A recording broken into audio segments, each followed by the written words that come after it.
And welcome back to another episode of Billy Ho Sports. Continuing the coverage of Colonial Downs and the Arlington Million, this is going to be your late pick five hammer.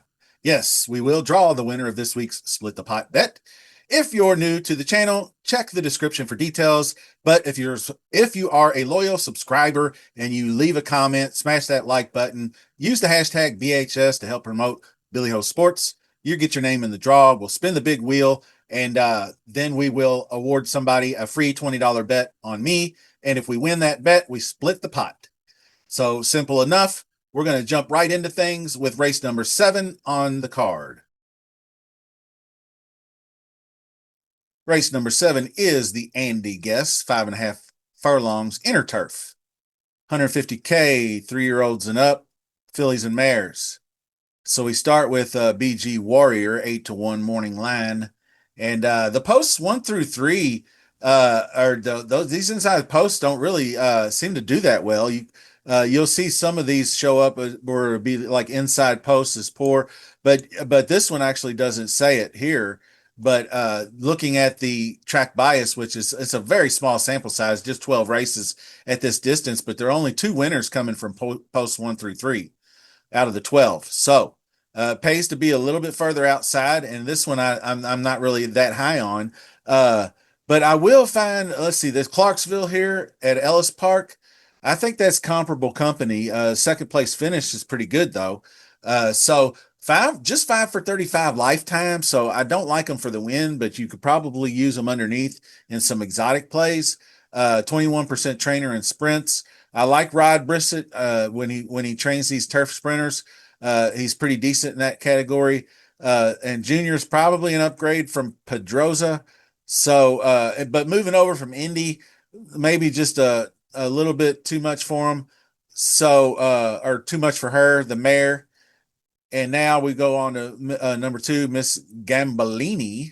And that's Safi Joseph, Tyler Gaffleone, 3-1 morning line odds. Safi's got this 4-year-old filly just cranked up in the 70K handicap division, just knocking them dead here. And these are pretty decent as far as like class related goes. They're decent 70K handicap, but a win in 2 seconds, just missed by a head with 3 different jockeys aboard, and now you get T-Gaff, probably the better of all of them, I'd say. But the beaten favorite, the last 2, which Safi's 27% beaten favorite, so he's about to get that mark. Hot trainers, 2 wins and 6 starts over here. Gaffleone doesn't have any mounts yet. I'd like to see him ride out here a little bit first. Hopefully he will get one maybe Thursday or Friday or something this week. But Miss Gambolini is definitely on the radar. And number 3, Hollywood Walk. I guess you got to take a look at this one. Finished a close second last year, length and a half short of the Andy Guest. Then came right back and won this 150K state bred handicap at going the same distance under the same conditions with a different jockey aboard, and looked really good doing it. And then you have a few third place finishes followed by the Swanee River. Stepped up a little too high in class, maybe flew too close to the sun. Ran up against Be Your Best, who is like a very, very good horse, who we will discuss later, so stick around for that. And then 4th place in the last one in the restricted James, whatever that race is at Laurel. So, I mean, I'm not super high on him, but he's probably competitive. Then you got Bandanarun. Let's see, this one is 5-1. After a year on the shelf, Miggy Clement has her competing versus similar company. You can see there's no 2024 races. So Clement gets them at the start of, Christoph probably at the start of the year. Won a race next out on the all-weather, and then turned back to the turf. A third in a minor stakes race at Gulfstream, and then went to Keeneland and lost by 7. Just not there for me. I can't like it for the win. The 5 Crown Imperial 9-2. Jose Ortiz, John Ortiz, trainer John Ortiz, 1 out of 3 so far this short meet. And Ben Curtis, hot jock Ben Curtis, just tearing it up. 28% winner so far. He was 25% when I did my first video the other day. So he's added a couple of notches to the belt since then. So good chance for this horse. Third in the Clarksville, lost by 3, got out finished by BG Warrior, which is not probably the best. But she was humming pretty good late in that 5 furlong effort at the Horseshoe in the Clarksville. But maybe outside post, maybe just got too far back, I think. But I think the stretch out to 5.5 should do nothing but improve chances. This grade 3 down here at Churchill ran a solid third. So got some chops. Number 1 in prime power. Now 6 is Girl of My Dreams, 20-1. 0 for 16 non-graded stakes for the trainer. Jockey not winning at a big clip either. Those two alone are enough to deter me. And then just a bunch of cheap optional claimers where he's getting success at, and got beat by 23 links and 1 stakes, and then did run all right in the Clarksville. Might provide some with the sharp workout, maybe improving, but I'm not getting there for the win. This is a pick 5 ticket, so a la Breve is the next one. Another one I probably won't get to. Just not enough wins. I know he's got a few down here at Laurel, but I'm looking for better. 0 for 16. I think I said 0 for 16 in non-graded stakes, but this one's just 13%, which is not great. 20% in sprints, underneath only at the best case scenario to round out a trifecta or worse. So Cart Girl Sam, though, I do have some interest in. Ranked 4th, hasn't really had any stakes experience, but has some very, very good results, and probably ready for the class jump. But you can see outside posts have poor win percent here, so that's not as good. But she's a gamer. Only 1 race out of the money in her career. She displayed the right stalking pace and style of running at Churchill Downs on the 29th to get it done here. So her best speed is close to the winning average. So all things being equal, she's got a shot. And now you have Basarati, 20-1, failed favorite. Laurel cutting back could help. 4th in this race last year, 3rd in the next race, won by Hollywood Walk. Not going to get there for me. And the 10 is a bomb. Absolutely no chance. 50-1. Poor everything over here. Poor her for getting into this. And another one. Shout out to our two guys who got the old gray mare reference. Here's another old gray mare for you. Ain't what she used to be. I don't think she ever was, be honest with you. But she did have 7 wins and 28 starts. So I suppose we could do that. But yeah, I believe Frank and Big Ed, yeah, Big Ed and Frank both got that reference. So I didn't notice that Big Ed got there first, so we gave them both an extra entry in the split the pot draw. So let's go on. Going 4 deep in leg 1, we're going to 2, 3, 5, 8, and in leg 1, and let's just run that down for you real quick. Miss Gambolini, Hollywood Walk, Crown Imperial, and my favorite is probably Cart Girl Sam. I don't know between those 4 who I would pick to win this race if you told me to pick a winner, but we'll go with those 4 to start. Now we're moving up to race number 8, and this is the Van Cleef. This is the outer turf. And this one is going to be, you can see some familiar names there, Nobles, Witty, Nothing Better, and etc. This is going to be an odd one for me. I'm trying to wrap my head around what's going on here, and I'll tell you in just a second when we get to the first horse that fits the bill. But number 1 is Witty, and I remember this. Stone Clothes from downtown. I mean, came from way back to get it done on that good surface at Pimlico, going 5, and then but no good in the Harvey pack. I don't know that this horse is going to get there on the inside. There's the post position 1, has poor win percent. So I may have had that backwards when I mentioned earlier, outer and inner turf. There's distinct advantages to both. And the outer turf is more of a bigger, wider sweeping turn. It doesn't show you a picture, but they're, outer turf for a reason. It's outside the inner turf. Let's go. Petkoff, number 2. No chance. No, I'm kidding. Brittany Russell, Ben Curtis, hot jockey rides, but really hadn't shown me something. I wasn't really that far off. Always far back versus weaker. Off for 3 months, inside post, all that stuff. The only thing he's got going for him is a hot jockey and a hot trainer. So other than that, it's just not good. The combo the last 60 days is 2 for 4. Everybody does that. So now I had to have him is number 3. Gonna pass on that one as well. Has some good speed figures, but off, still on the inside. Like I said, those first 3 positions, which I may have misspoke in the previous race. But if you have Brisnet past performances, you can always check the track bias. And there's really not enough of a sample size to really say one way or the other. But this one's got a few wins here and there in minor leagues. But Tyler Gaffleone does boost the chances, has a sharp workout, and is really just making the second turf start of the 2025 season. So there's probably room for upside there, but I'm not going to put it on the ticket. Now, here is the weirdo thing.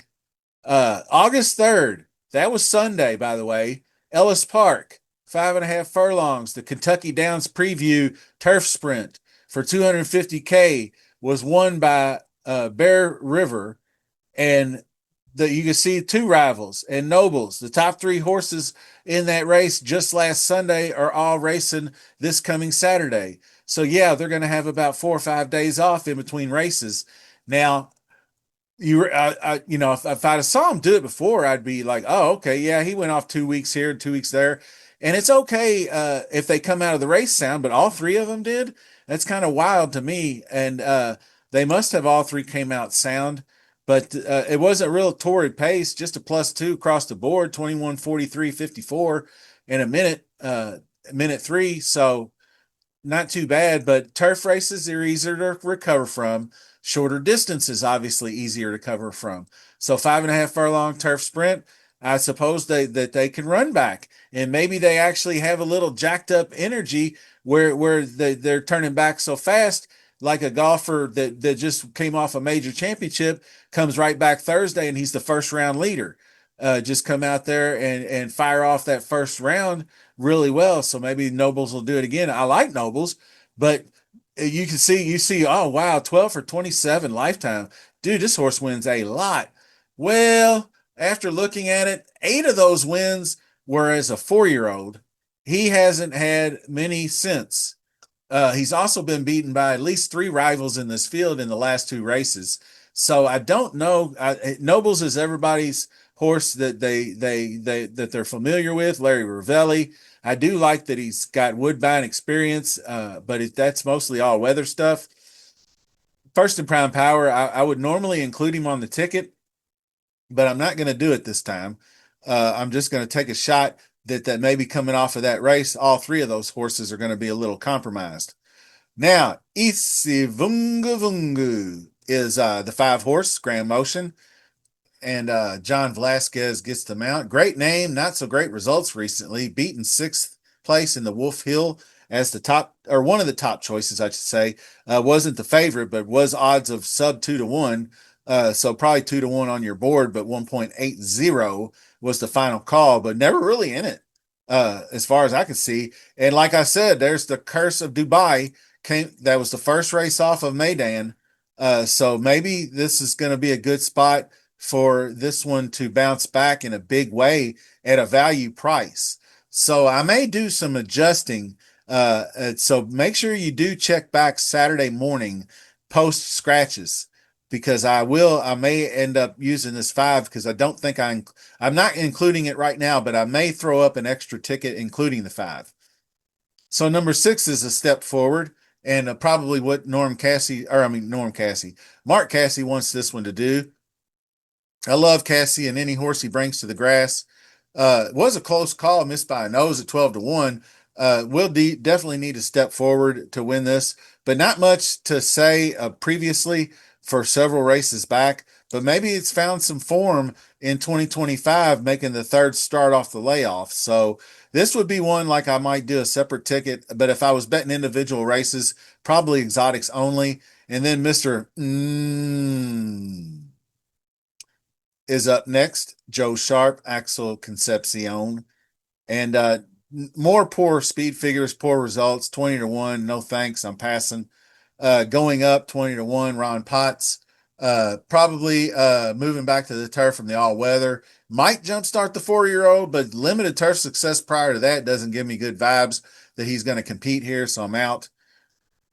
Bear River, there's your winner from the last Sunday's race at Ellis Park. James Graham got it done. Turning right back to getting greedy over here, Keith. After getting that turf sprint and getting ready, I guess they figure, well, he's running just in a few weeks in Kentucky Downs coming up. Let's try to squeeze one in. I don't know why they're doing that. I mean, he won the race at 17-1. So how's he going to come here and repeat that performance? I just don't think so. In Ellis Park, the track configuration is a little bit different than this one here. So this is inner turf. Look out for that. Or no, this is see, I get confused. Why do they put one on the inner turf and one on the friggin' outer turf is beyond me. So I guess to preserve the turf, doy. But anyway, it is the outer turf. I was right the first time. Sometimes I see this little T, big T, and then I get confused. So let's go on. But I'm not down. I'm not banking on a repeat performance from Bear River. Then you got Hedwig, 50-1. Win via DQ. I didn't really watch the race. I might go back and do it later, but too many bad things here for me to go after here. So newly gelded. Maybe he was just acting like a true asshole, and then they finally lopped him, and maybe he's like Mr. Mellow now because he's come off his first race and nailed it. Or I don't always know when they put this G up here. I know that means newly gelded, but I don't know if that means since the last race in June he was gelded. But maybe I'll go look that up for fun because I'm not playing him anyway. Now number 11 is Nothing Better, and Nothing Better is a beaten fave in the Wolf Hill after showing the way, beating a neck in the DeHaas, going 5.5 on the inner turf last year. So that was by EC Vungavugu. I love saying that name, and I probably don't say it the same way twice. But anyway, I like this horse coming in. It's going to be the second off the layoff, third total start of 2025. Marked improvement. I think he's going to hit close to mid 90s here. He's got good speed early on. Should get out of the gate pretty fast. I don't mind breaking from the outside post on the outer turf. Can press, doesn't need the lead. Luis Saez aboard. I like the nice patient jock, tactical, and all that kind of stuff. Sired by Munnings. There's a lot of things I like about this horse. So we'll get to that in the end. And here's Coppola. And this is Del Roman's horse. Vincent Chaminade gets back up. And this one also ran second. Missed by a neck to Bear River. Had to have been a heartbreaker. So maybe I can understand why Romans wants to run this one back. And Romans, you can get behind Romans in non-graded stakes. You can see he's 20%. So that's not too awfully bad. But he's really not very good with the graded. But he's not going to go on the ticket because we're going to round it out here with 13 horsepower, 15-1, and just 4 years old. Nice stakes win on the I forgot how to pronounce it. It's Pre-Q or Presque or something like that. All weather. Was only beaten 2 1/4, elusive quality before that. Was traffic trouble turning for home there. A win at Gulfstream for 70K, second in the turf dash. Nice couple of races here last year on the inner turf. It would be definitely a horse that I'll be interested in using in exotics, but not for the ticket.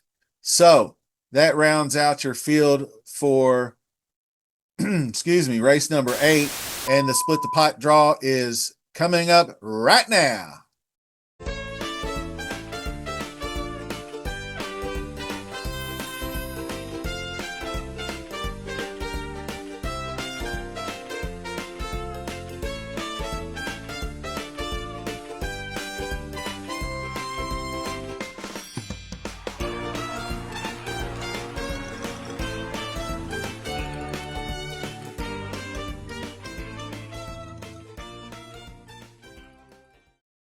Okay, congratulations to at Timothy Bryant.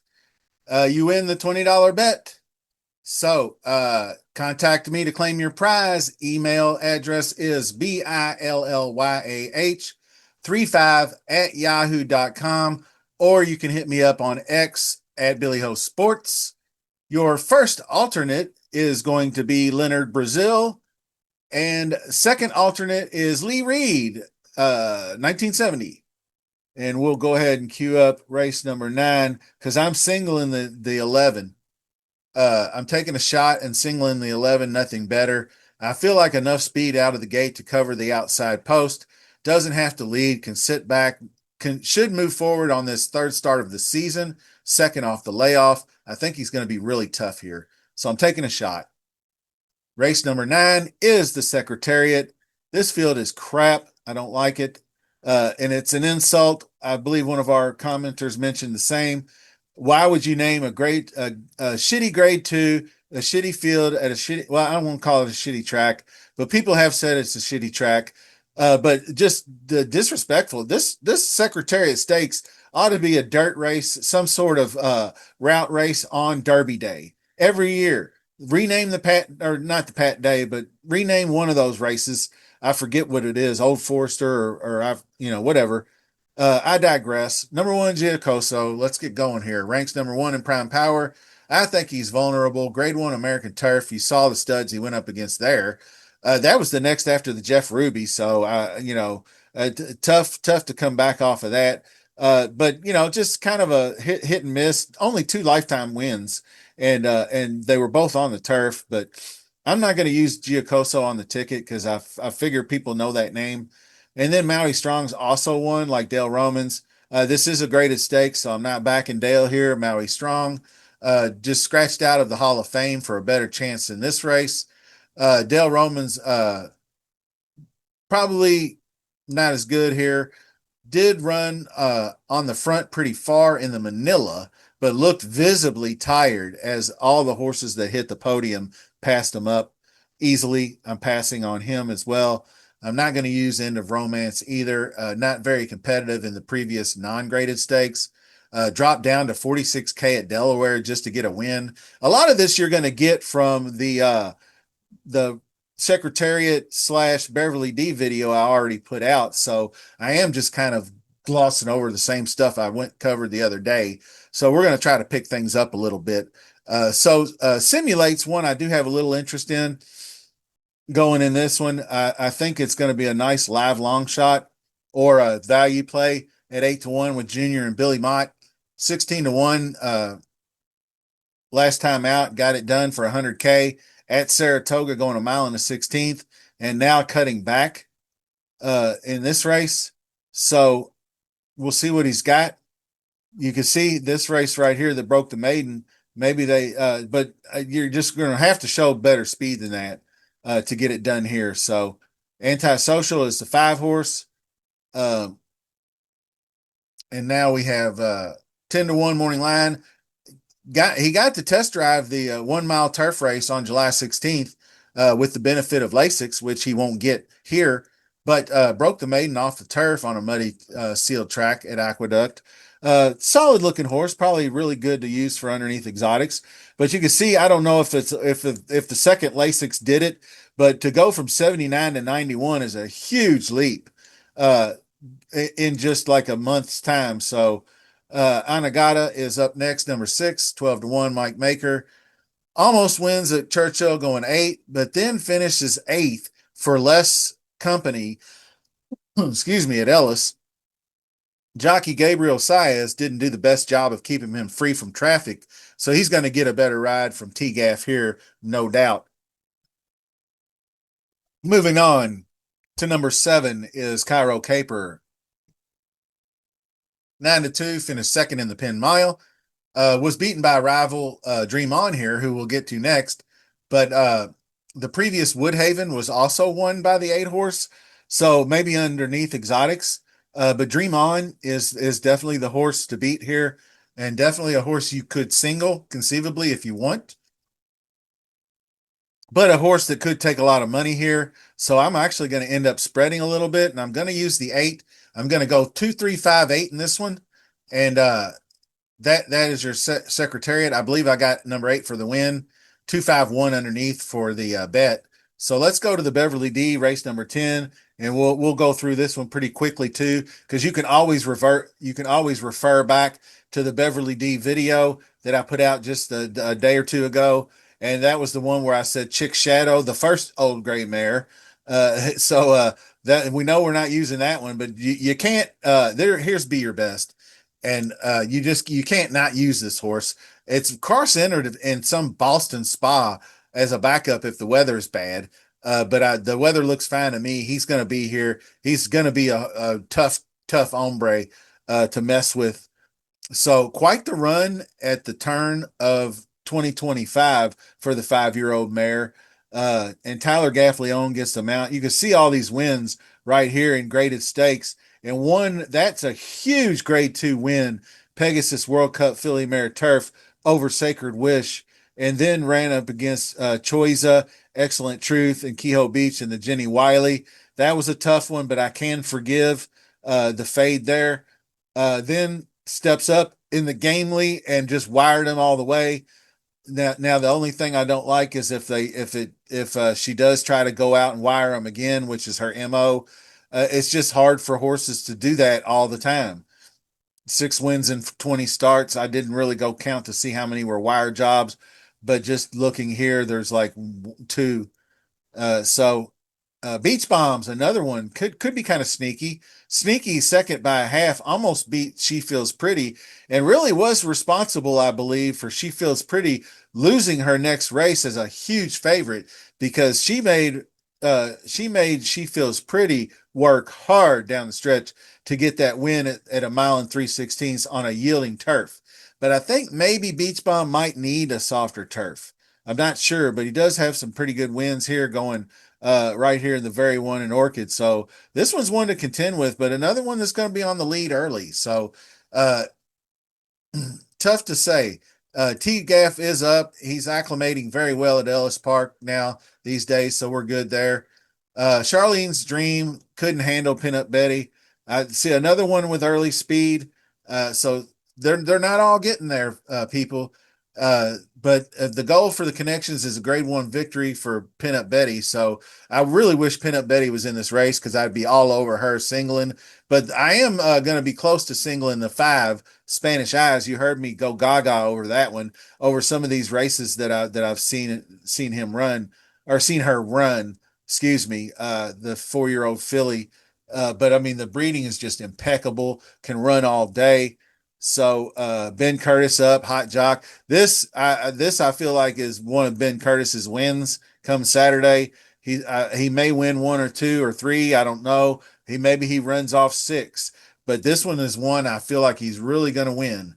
And so he blew it sort of aboard in the Churchill Downs race right here, where he got walled off sort of down the stretch and lacked room. So he's ready for another shot. Spanish Eyes is going to be a top choice. And then Duvet Day rounds out the field. Would be a nice underneath use, but I'm going with the 2 deep, the 2 and the 5, Be Your Best, and Spanish Eyes for race number 10. And then we're going to hit up that Arlington Million. And Arlington Million won't be a final betting race for this. I'm all about integration in Fort Washington. It's the 6 and the 8 for me. I've already said it. Asking Mystic Dan to do something he's never done before from the inside post. I mean, they just think, oh, well, we'll just throw him in there on the grass. We got the rail. Do it again, Brian. Go get that inside rail again, Brian, and we'll win. I don't know about all that. So he's run some really good races recently, but he got beat pretty good in the Stephen Foster, and maybe he's just peaked on the dirt. Like they don't want to backtrack him to like weaker grade 3 races like the Blame every year, or maybe they plan on retiring him, and maybe they'll just try him on turf for the rest of the season and then retire him. I don't know what they're doing, but I don't like him. Time Song is probably out on that one too. Uh, Vesting 3.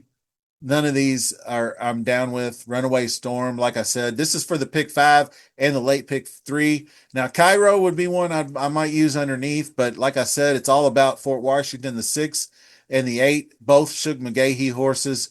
If integration doesn't get there, I think Fort Washington is going to be the one cut it off there. And let's see, let me get down to my late pick 5. Okay, 50 cent late pick 5. The first ticket up is going to be the 2358 in leg 1. Then we're singling that 11. and then we're going to go 4 deep in leg 3, 3, 4, 6, 8, and then it's 2, 5 for leg 4, 6, 8 in the Arlington Million to complete the pick 5. So for your dollar all stakes pick 3, it's just those last 3 legs, the 3, 4, 6, 8, then the 2, 5, then the 6, 8. That's just a $16 ticket for $1. So not too bad. And the $32 for the 50-cent ticket. So you can make that one $1 and make it just $64. Or if I felt really good about integration, I might just single the 8 and make it a $32 for $1 ticket.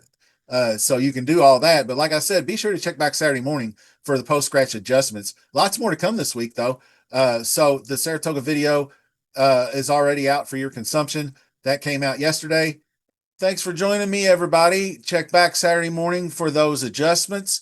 And winners, get in touch with me so we can get you set up for the split the pot draw on Saturday. And very best of luck this week. See you soon.